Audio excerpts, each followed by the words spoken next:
Lo que ellos esperaban encontrar a principios del siglo XX era evidencia de un universo eterno y autoexistente. Pero lo que de hecho los astrofísicos, los cosmólogos y los astrónomos encontraron fue evidencia de un universo que tuvo un comienzo definido. El mecanismo principal del cambio biológico articulado por Darwin y sus seguidores posteriores no es como lo creían. Ahora entienden y han visto que su teoría carece del poder creativo para generar cambios importantes en la historia de la vida. Hay 3 grandes descubrimientos científicos que apuntan a la existencia de Dios. Quiero analizar esto. La teoría del Big Bang. Entonces, ¿por qué eso daría apoyo a la existencia de Dios? El materialista realmente se enfrenta a un enorme problema, porque antes del origen de la materia, no había materia que la causara, si es que hablamos del origen de la materia. Por lo tanto, si quieres invocar una causa que sea suficiente para explicar el origen de la materia, no puedes invocar la materia. El Dr. Stephen Meyer dio una impactante entrevista recientemente en Londres, hablando acerca de las limitaciones de la evolución, la biogénesis y el ateísmo. Él demuestra cómo todas estas visiones y teorías del mundo fracasan debido a la evidencia, y cómo el único camino real para explicar la complejidad de toda la existencia solo puede hallarse en Dios. Vamos a sumergirnos en ello, y en algunas partes haremos ciertos apuntes. Stephen Meyer dice que los mayores descubrimientos científicos de la humanidad prueban que existe una mente inteligente detrás del universo. Es un autor de bestsellers del New York Times, que ha probado sus ideas en algunos de los escenarios de debate más importantes del mundo. Y Stephen C. Meyer, estoy encantado de decir que está aquí. Así es un placer estar aquí. Nos acompaña en Sin Censura. Quiero decir, tienes un pedigrí increíble para discutir todo esto. Tienes un doctorado en Filosofía de la Ciencia de Cambridge. También eres un geofísico, pero ahora diriges el Centro para la Ciencia y la Cultura del Discovery Institute en Seattle. Has tenido bestsellers del New York Times como La duda de Darwin, El regreso de la hipótesis de Dios, y has estado en el podcast más importante del mundo con Joe Rogan y Ben Shapiro. Ahora, todo esto explotó la última vez porque Tucker Carlson habló con Joe Rogan. Y no sé si lo viste, pero él dijo esto sobre este mismo tema. Si la evolución es real y si existe esta constante, ¿Y acaso es real? no lo sé, pero yo creo que es visible. Se podría medir en algunos animales. Sí. Pero no hay evidencia real. De hecho, creo que hemos renunciado a la idea de la evolución. La teoría articulada por Darwin no es cierta. ¿En qué sentido lo dices? Bueno, en el sentido más básico, la idea de que toda la vida surge de un organismo unicelular y que con el tiempo habría un registro fósil de eso. Sin embargo, no lo hay. ¿Cuál es tu respuesta a eso? Bueno, no sé qué sabe Tucker Carlson sobre todo esto, pero Probablemente no esté tan calificado como tú, pero sabes. me gustaría comenzar con algo que sucedió aquí en Londres hace unos años, en 2016.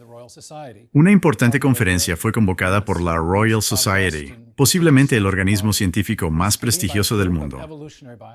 Fue hecha por un grupo de biólogos evolutivos que están insatisfechos con la teoría neodarwiniana estándar de la evolución. Muchos de los asistentes pidieron una nueva teoría, porque el mecanismo principal del cambio biológico articulado por Darwin y sus seguidores posteriores, los llamados neodarwinistas, no es como lo creían. Ahora entienden y han visto que su teoría carece del poder creativo para generar cambios importantes en la historia de la vida. Y creo que ese es el centro de este debate. En realidad, ves desde dónde comienza la teoría de Darwin y no tiene sentido. La creación del ser humano fue tan complicada. El cuerpo, la forma en que existimos es tan complicada que no tiene ningún sentido racional buscar otra explicación. Hay dos cuestiones importantes aquí. ¿Cómo llegar a la primera vida desde los químicos no vivos más simples, a lo que a veces se le llama teoría química evolutiva? Pero eso es un completo desastre. Está en un punto muerto. Y casi todos, incluso tu reciente invitado, Richard Dawkins, reconocen que no tenemos una teoría química evolutiva que explique el origen de la primera vida. Y mucha gente no sabe que Darwin no intentó explicar el origen de la primera vida, sino que presupuso unos pocos organismos simples, pero que ahora sabemos que no eran nada simples. Y luego propuso un mecanismo mediante el cual se podrían generar todas las nuevas formas de vida que vemos en el planeta hoy en día.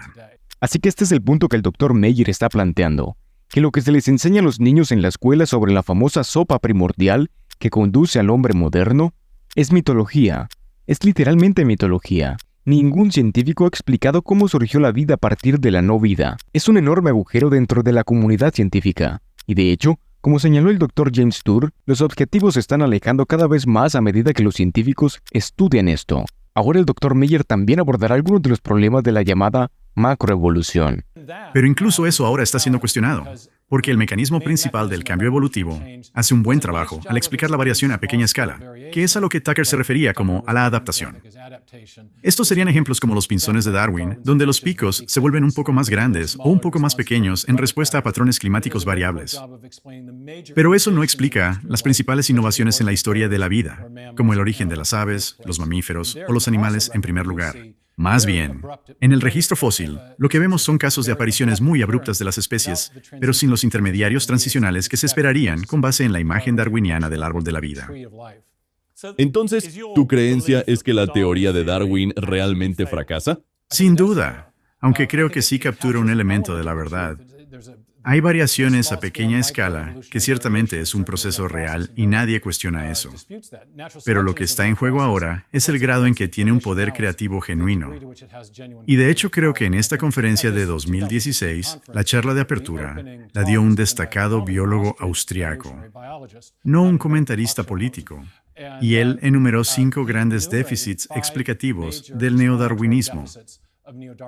Muchos de ellos relacionados con el problema de que el mecanismo carece del poder generativo necesario para dar cuenta de las principales innovaciones en la historia de la vida. En tu libro más vendido, que es el más reciente que has escrito, hay 3 grandes descubrimientos científicos que apuntan a la existencia de Dios. Quiero analizar esto. La teoría del Big Bang.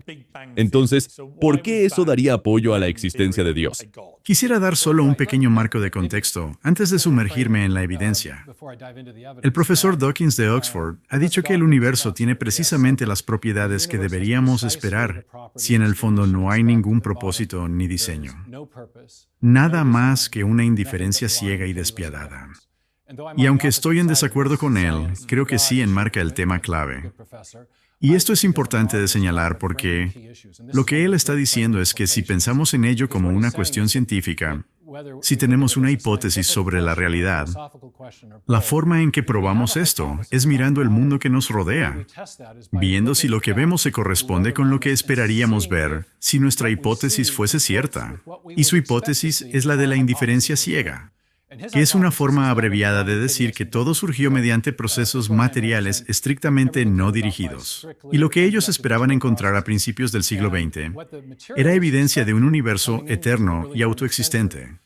Uno que había estado aquí desde un tiempo infinitamente largo y, por lo tanto, no necesitaba un creador externo. Pero lo que de hecho los astrofísicos, los cosmólogos y los astrónomos encontraron fue evidencia de un universo que tuvo un comienzo definido. Y por lo tanto, uno que no pudo haberse creado a sí mismo porque antes de que la materia del universo llegara a existir, no había materia allí para causarla. Y por eso la imagen del universo que ha surgido desde la década de 1920 hasta el presente, tanto a partir de la astronomía observacional como de la física teórica, es un universo que tuvo un comienzo definido. Así que requiere de un creador o causa externa. Permítanme resaltar muy brevemente este punto porque es tan crucial. Entre más ha entendido la ciencia el origen del universo, más claro se ha vuelto que el universo no es eterno en el pasado, sino que de hecho tuvo un comienzo definido en un momento particular en el tiempo. Esta idea plantea una pregunta filosófica muy importante. No es científica, porque para que sea una pregunta científica tiene que ser observable. ¿Y cómo se observa el comienzo del universo? Esto no es observable. Entonces se convierte en una evaluación filosófica. Si el universo comenzó, entonces, ¿qué lo comenzó? ¿O por qué lo comenzó? ¿Sabes? Mi gran cuestión con todos los ateos es, bueno, está bien, no crees en Dios, pero entonces, ¿qué había allí antes del Big Bang? Lo que, en otras palabras, es decir, que no había supuestamente nada. Pero, ¿qué es nada? Nada me parece una palabra totalmente incongruente. Y si no me lo puedes explicar, y yo creo en Dios, eso para mí sugiere que debe haber un poder más grande que la mente humana al comienzo de todo esto, que fue capaz de comprender lo que pudo haber sucedido, porque nosotros no podemos comprenderlo. Por ejemplo, Dawkins quiere retratar la creencia teísta como si fuera equivalente a la creencia en las hadas, y él admitirá que es posible. Pero creo que hay un argumento más fuerte para el caso teísta, y es que cuando los científicos y los filósofos razonan a partir de la evidencia, normalmente usan un método de razonamiento que tiene un nombre técnico, que se llama inferir a la mejor explicación. donde la mejor explicación es aquella en la que se invoca una causa que tiene el tipo de capacidades que se necesitarían para explicar el fenómeno de interés. Y señalaste correctamente en tu conversación con Dawkins que cuando volvemos a lo que los físicos y todos a menudo llaman singularidad, el materialista realmente se enfrenta a un enorme problema. Porque antes del origen de la materia, no había materia que la causara.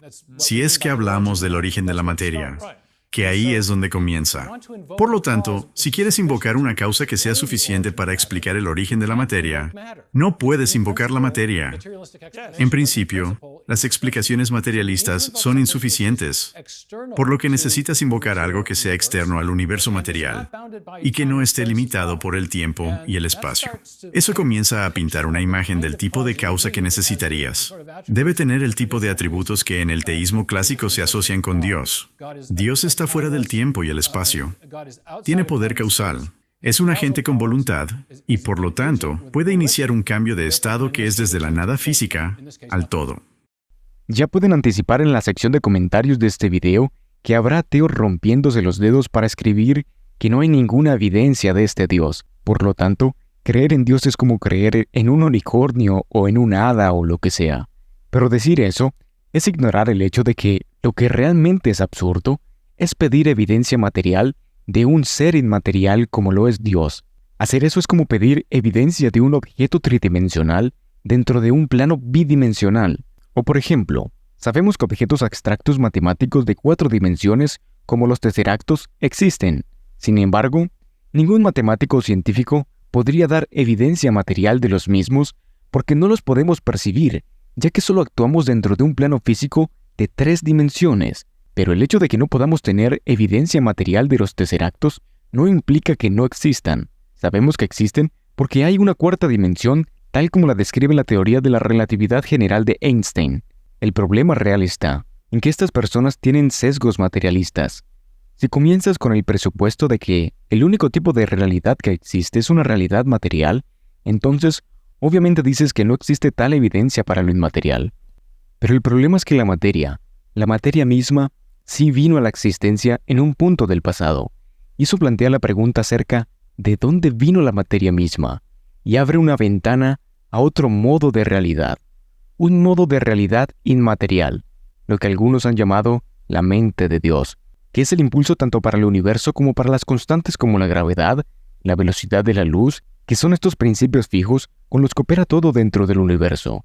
Y cuando miras verdades matemáticas fijas, eso precisamente apunta a una mente. Y como dijo el Dr. Mayer, la mente es capaz de crear. Sin embargo, las verdades matemáticas crudas en sí mismas no tienen un aparato creativo. La materia tampoco lo tiene. La mente sí. Ella tiene un aparato creativo. Ahora, hay un video en donde Roger Penrose, un físico matemático, y William Lane Craig, un filósofo analítico cristiano, se enfocan especialmente en este tipo de tricotomía de la mente, verdades matemáticas y materia, y donde abordan acerca de cuál podría ser de estas 3 el punto de partida de toda la realidad. Es un video increíble que profundiza más acerca de esto.